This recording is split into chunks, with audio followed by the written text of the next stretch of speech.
Good morning, traders. This is Pierre Wilkie with StartupTrading.com. It is 8:38 a.m. Eastern Time on Monday, December 14, 2020.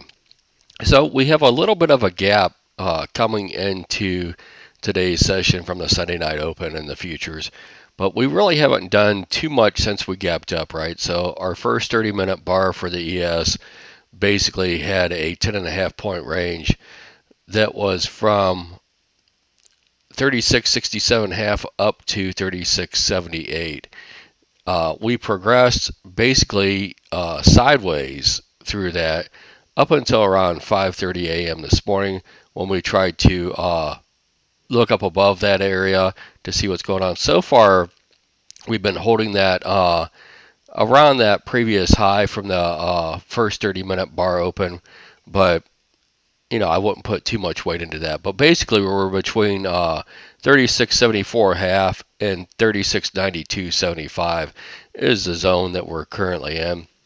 And then you can see, coming back down into Friday's high, which is going to be right around that 36.57 half.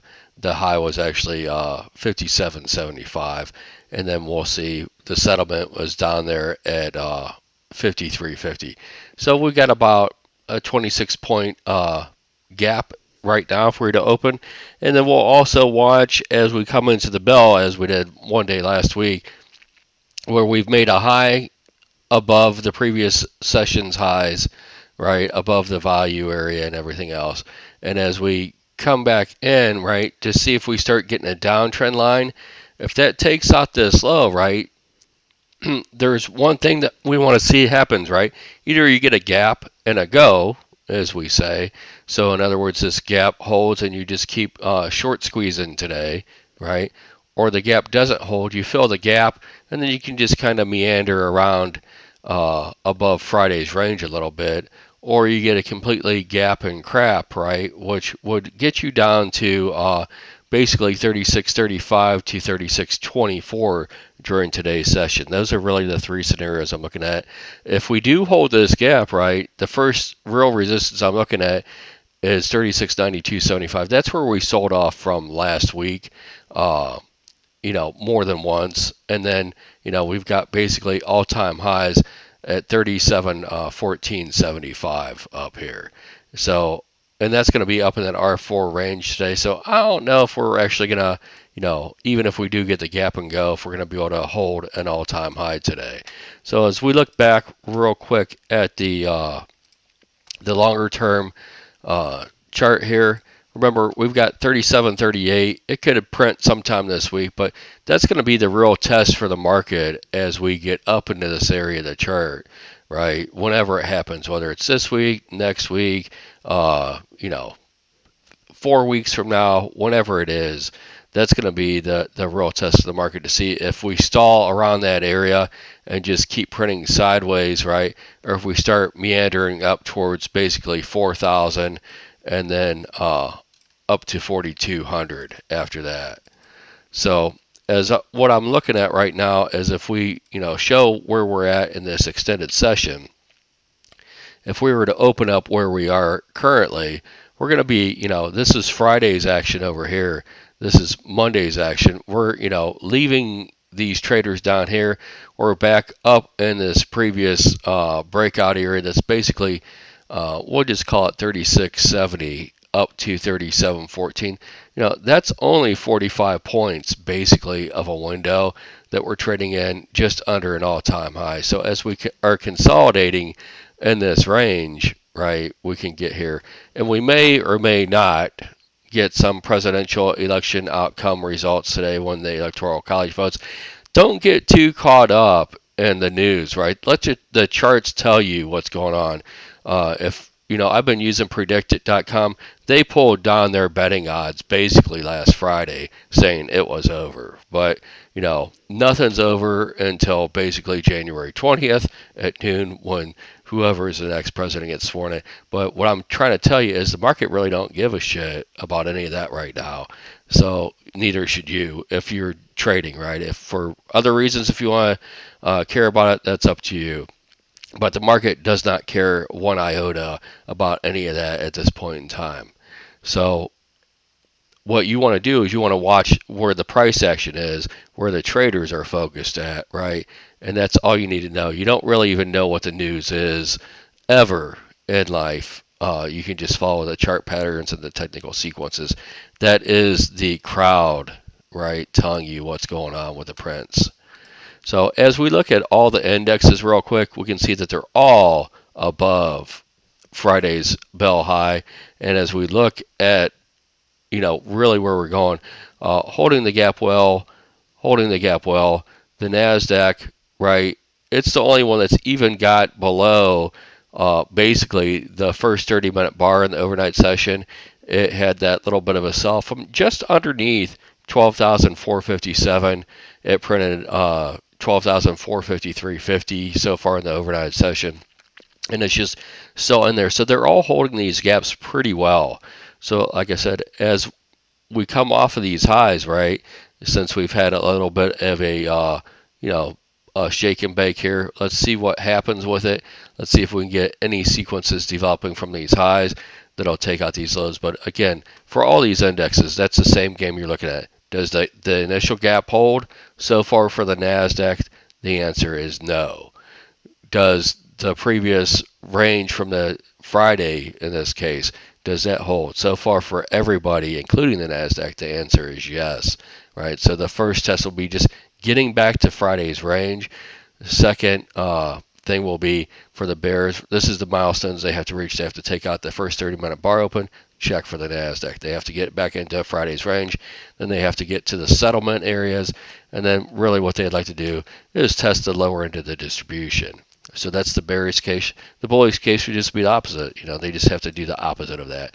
Looking at the sequences from the overnight, as we've come in here and printed this low at 67.25, basically at 1 a.m. Eastern time, it's been a rip, straight up into extensions. That extension failed, but what do we pull back into? Basically the next traditional, from just looking at this little simple draw coming out of the session low. So we've responded from basically 36.78.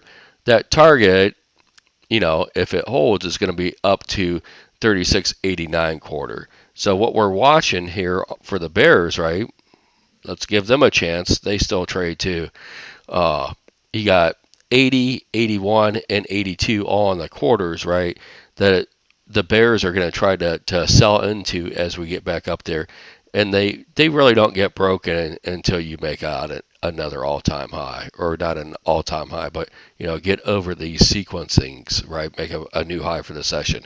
Looking at the NASDAQ, a little bit sloppier for the bulls, right? As we pointed out, it was the weakest one overnight, failing at the 61.8 to hold it, failing to the 61.8. So coming out of this high at that 12,453.50, coming back down, right, holding the 38.2 potentially right now, and then we'll see.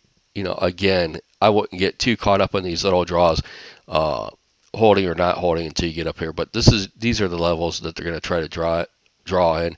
So the NASDAQ, technically to me, looks the weakest as far as the things I look at so far in the overnight session. Looking at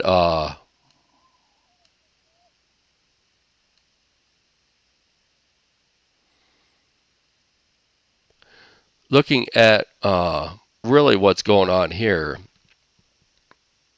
we've got the same thing for the Russell, right? Holding the long sequences, and really there's little hope for the bears in this sequence, right? They're already loosely giving up the 61.8 and then going back down.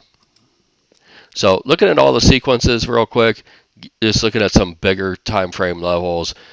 Again, for the Russell, holding above 1925.80 is going to be key. I'm not going to throw in too many other levels, but you can see there's a little bit of a split right around where these swing lows coming in, right around 1930.80 from last week. Some skinny little bars above that area, some ones below it. Come back up here in the overnight, try to sell that area again, and now you're above it. But I would, if I could put even a fainter line on the charts, that would be what I'd do for that one. Looking at the ES again, we've hit on all these levels, so I'm not going to go over them again. Looking at the Nasdaq, right? That 12,457 I think is going to be key. Below there you got 12,396 half, and then 12,334 quarter. That's really the area that is above or below for me for the Nasdaq. And then above, you got 12,530, 12,496. Looking at the Dow, you can see right around this 30,221. That's the area, and you can see that swing low from basically the ninth that we've come into. That has been the high in the overnight session.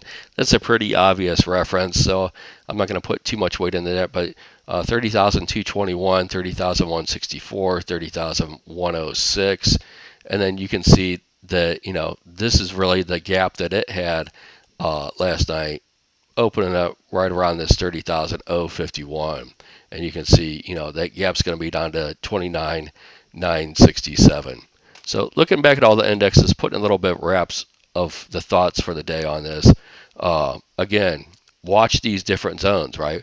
We're watching to see what's going to go on with these gaps. Do they hold? Again, I still think the strongest is more than likely the Russell. The weakest is still more than likely the the Nasdaq, and just sitting here doing there. So if you want to favor, something getting shaken out, it's more than likely going to be the Nasdaq. If you're looking at something that's probably going to go, and as long as you hold these minor little sequences, it's probably going to be the Russell. With that said, I don't really want to play either one of these extremes. I really like the risk to reward in the ES, and the Dow is my least favorite of all the indexes, but I'd probably be a little bit more interested in it today than I normally am. I hope this helps. You guys have a great day, and I will talk to you tomorrow.